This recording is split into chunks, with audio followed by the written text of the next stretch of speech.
Falando ainda de serviço social e interdisciplinaridade, um ponto fundamental. A Rodrigues On, ela vai destacar o seguinte, que o campo social não é privativo de uma única área.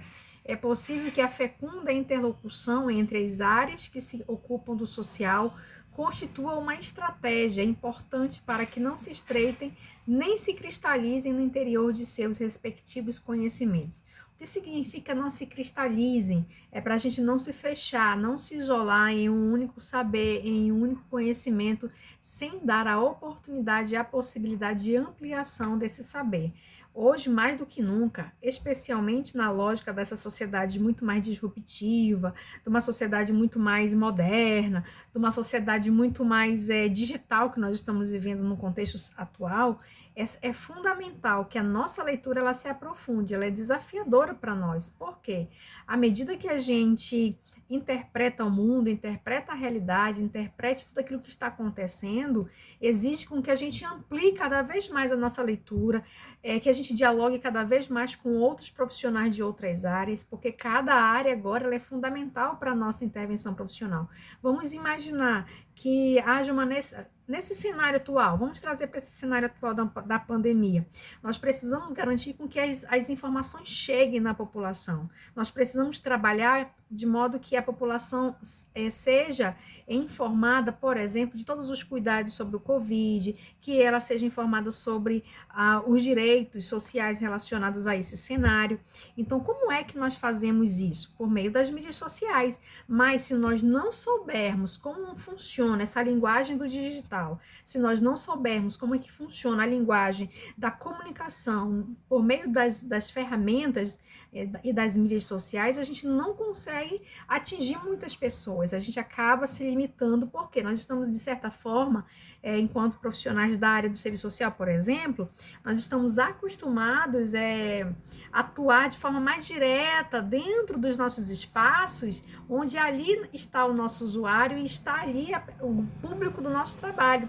Então, nós estamos ali sempre dando as orientações, nós estamos fazendo o atendimento mais direto, nós estamos fazendo as observações a eles, e passando todas as informações. Só que nesse cenário que nós passamos a viver esse ano, o que aconteceu?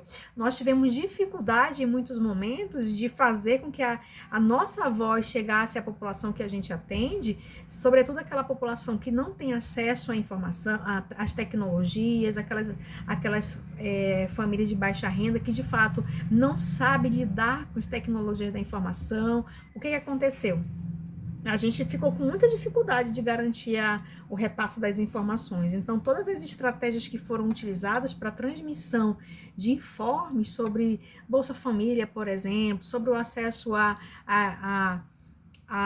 ao benefício que seria disponibilizado para as famílias nesse período. Então, foi bem complexo pensar esse cenário agora, exatamente por conta da nossa fragilidade, eu diria fragilidade mesmo, em saber lidar nesse cenário do mundo da comunicação. Então, hoje, o cenário que nós estamos exige que nós possamos dialogar com outras áreas, inclusive não tão comuns em fazer o diálogo com o serviço social. Então, é um desafio para nós, não é fácil, é uma tarefa difícil, mas ela é possível. Eu sempre tenho dito, é um diálogo que não é tão fácil, porque acaba nos tendenciando para, em alguns momentos, fazer um debate muito na perspectiva da valorização da tecnologia, quando, na verdade, nós temos que entender, sim, como é que se utiliza, qual é a linguagem desse mundo na era digital. No entanto, nós precisamos considerar o cenário da vulnerabilidade social das famílias, nós precisamos considerar como é que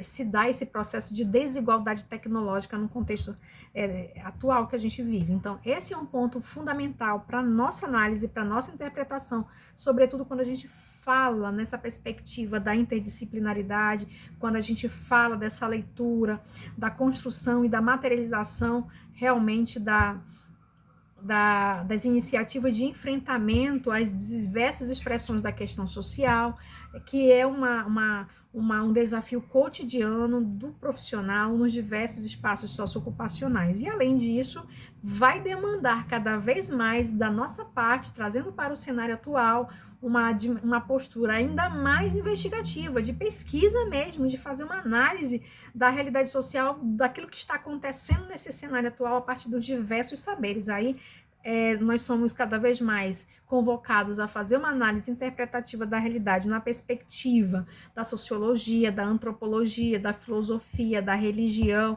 de todas as dimensões do conhecimento. E aí é por isso que é um desafio, sobretudo pela natureza genérica, de formação genérica que tem o profissional de serviço social. Justamente por quê? Porque nos obriga a olhar para essa realidade cada vez mais complexa, cada vez mais entrelaçada de tantos desafios de interpretação.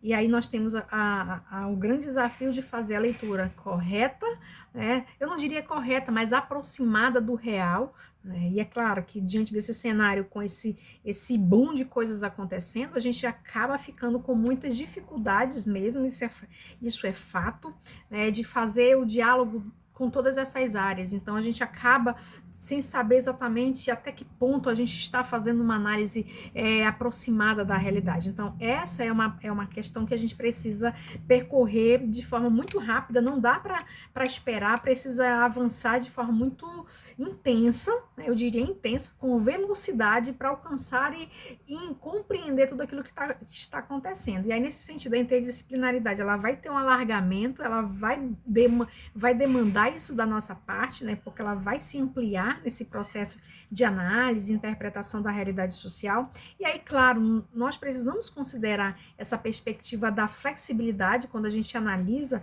esses cenários. Por que eu digo flexibilidade? É de deixar frouxo? Claro que não. É de você ir, inclusive, criando as hipóteses, analisando e testando e verificando qual é a concepção que realmente nos direciona para uma aproximação da leitura da realidade, de modo que a gente não fuja dos nossos fundamentos, né, daquilo que tem fundamentado toda a discussão, toda a análise não só da nossa leitura de mundo, mas sobretudo da nossa ação propositiva de intervenção profissional. E aí, claro, dentro desse cenário, o processo de construção do conhecimento, isso é fundamental. Todo esse cenário, todo esse debate vai exigir o processo de construção do conhecimento, certo?